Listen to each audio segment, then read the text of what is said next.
जय श्री राम। स्वागत है आप सभी का हमारे छोटे से प्यारे से व्लॉग में। और आज नवरात्रि के पहले दिन सबको नवरात्रि की हार्दिक शुभकामनाएं। सभी बोलिए जय माता दी। और मैं आज सुबह सुबह गई थी मंदिर, मतलब माता रानी के दर्शन करने। मतलब मैं गई और मुझे मंदिर में जाकर के इतनी पॉजिटिव वाइब मिली कि मैं बता ही नहीं सकती। इतना साफ, इतना सुथरा मंदिर देख करके दिल एकदम गार्डन गार्डन सा हो गया। सबसे पहले तो मैंने जो है पूजा की, उसके बाद वीडियो शूट किए थे। तो मेरी पूजा करते करते हस्बैंड ने मेरे वीडियो लेना थोड़ा थोड़ा शुरू कर दिया था। तो मैं धूप बत्ती जला रही थी। अब जल तो माता रानी को दे नहीं सकते, तो धूप बत्ती फूल वगैरह ये सब थोड़ा सा मैं घर से ही लेके गई थी। हम जिस मंदिर में गए थे आज, वहाँ आसपास ऐसे कोई तीर्थ वीरथ नहीं है कि सामान मिलेगा खरीदने वाला। प्रसाद मैंने पहले ही मंगवा लिया था, धूप बत्ती और जो है फूल वही सभी मैं घर से लेके गई थी। तो सबसे पहले मैंने माता रानी को जो चरण है उनके पास अपना प्रसाद रख दिया थोड़ा सा, और उसके बाद मैं धूप बत्ती जलाने लग पड़ी। और इस टाइम पे ना मैंने जो धूप बत्ती मंगाई है उसमें ना धूप की स्मेल आती है।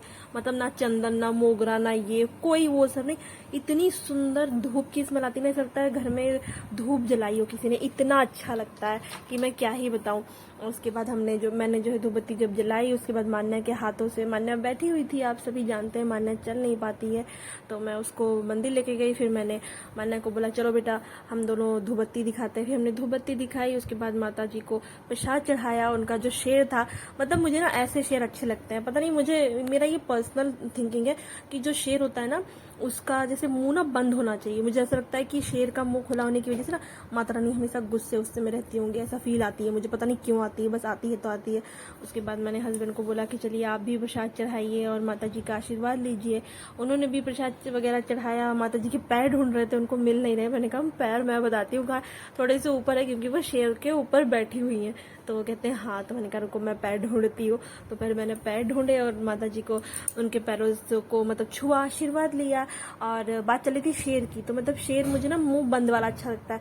और मैं ऐसा सोचती हूँ ना, हमें शायद घर में भी ऐसे मुंह खुला वाला शेर नहीं, मुझे किसी ने बताया था एक्चुअली में ये कि मुझे जिस शेर का मुंह खुला होता है ना वो माता रानी बहुत गुस्से में रहती है। ऐसा कुछ पता नहीं ये सच है कि नहीं, पर अब जो मान गए वो मान गए, ऐसे दिल का वहम टाइप्स नहीं होता है वो है। तो फिर हमने जो है भगवान जी को ऐसे, हमारे यहाँ तो बोलते हैं ऐसे मत्था टेकना बोलते हैं, हमारे यहाँ तो शाबा देना बोलते हैं, तो हम लोगों ने वो किया। फिर मान्या को मैंने आशीर्वाद दिलाया। उसके बाद हस्बैंड ने जो है उन्होंने भी, मतलब मान्या के पापा ने भी भगवान के सामने मत्था वत्था टेका, उसके बाद आशीर्वाद लिया। फिर जो है हमें इतनी खुशी होती है, हम बहुत धीरे धीरे से ऐसे बहुत ही, और भीड़ तो बिल्कुल नहीं थी, मतलब सिर्फ हम लोग थे और बाहर एक दो लोग थे, मतलब बाहर भी थोड़े थोड़े भगवान है उनके पास थे लोग, और माता रानी के मंदिर में सिर्फ हम लोग ही थे।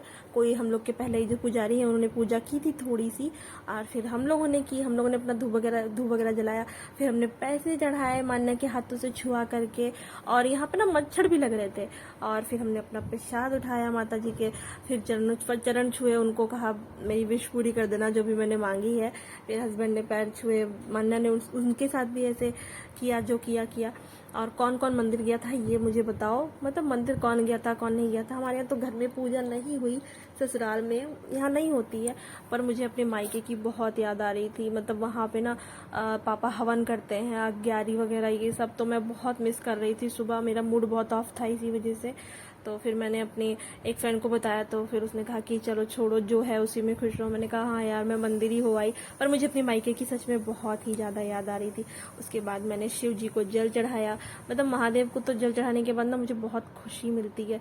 मतलब मैं जब उदास होती हूँ ना, तो मैं महादेव को अगर देख लूँ ना तो मैं थोड़ा सा खुश तो हो ही जाती हूँ, मतलब मेरे फेस पे स्माइल आ जाती है। इस तरीके का है, मैं महादेव की बहुत बड़ी भक्त हूँ, पहले भी थी, अब तो मैं, मतलब मेरा बाकी चीज़ों में भी, बाकी भगवानों के साथ भी मन लगने लग पड़ा है। वरना पहले ऐसा था ना कि मैं सिर्फ महादेव की पूजा के सिवा किसी भगवान की पूजा नहीं करना चाहती थी। और नवरात्र में मैं मतलब अपने घर पे रहती थी पलिया में जब, तो मैं वहाँ पर पापा मम्मी के साथ पूजा करती थी नवरात्र की। लेकिन शादी के बाद मैंने ये पहली बार यहाँ आकर के की है। मेरा मन खुद से कहा, मतलब कह रहा था कि पूजा करो तुम माता रानी की, मतलब मेरा खुद का मन कर रहा था। वरना मैं ऐसे पता नहीं क्या है, मेरा मन ही नहीं करता यहाँ आके पूजा करने का माता रानी की। मैं सिर्फ शिव जी की पूजा करती हूँ।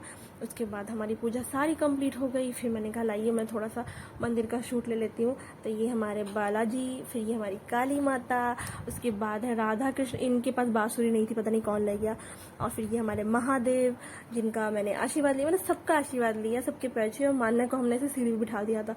थोड़ी थोड़ी धूप लग रही थी और मंदिर इतना सुंदर और साफ था ना कि हमें बहुत अच्छा लग रहा था। फिर जो है हस्बैंड ने उसको हर जगह जो है पैर वैर उसके छुआए और उन्होंने भी आशीर्वाद लिया। ज़्यादा मतलब ये मंदिर इतना अच्छा है, मैं बहुत कम जाती हूँ इस मंदिर में। मैं इसमें दूसरी बार आ रही हूँ। फर्स्ट टाइम मैं अपने करवा चौथ, मतलब पहला करवा चौथ के टाइम पे गई थी। जब मेरा पहला करवा चौथ था उसी दिन गई थी पूजा करने सिर्फ। उसके बाद से मैं आज जा रही हूँ। मतलब हमारे घर के पड़ोस में इतना है तब भी मैं नहीं गई कभी, हद है बिल्कुल। मतलब बड़े वाले मंदिर चले जाते हैं तो इसमें क्या ही जाए। फिर हम लोगों ने अच्छे से आशीर्वाद लिया, फिर हम बाहर निकलने लग पड़े। तब एक पंडित जी और आए, पता नहीं, मुझे तो पता नहीं मतलब इस मंदिर के पंडित कौन है, पर हमारी तो पूजा हो गई थी। फिर हमें लेट हो रहा था, हस्बैंड को लेट हो रहा था, तो फिर हम घर की तरफ निकल पड़े। मैंने कहा चलिए मैं आपको थोड़ा सा वीडियो शूट करती हूँ। फिर हम मंदिर से बाहर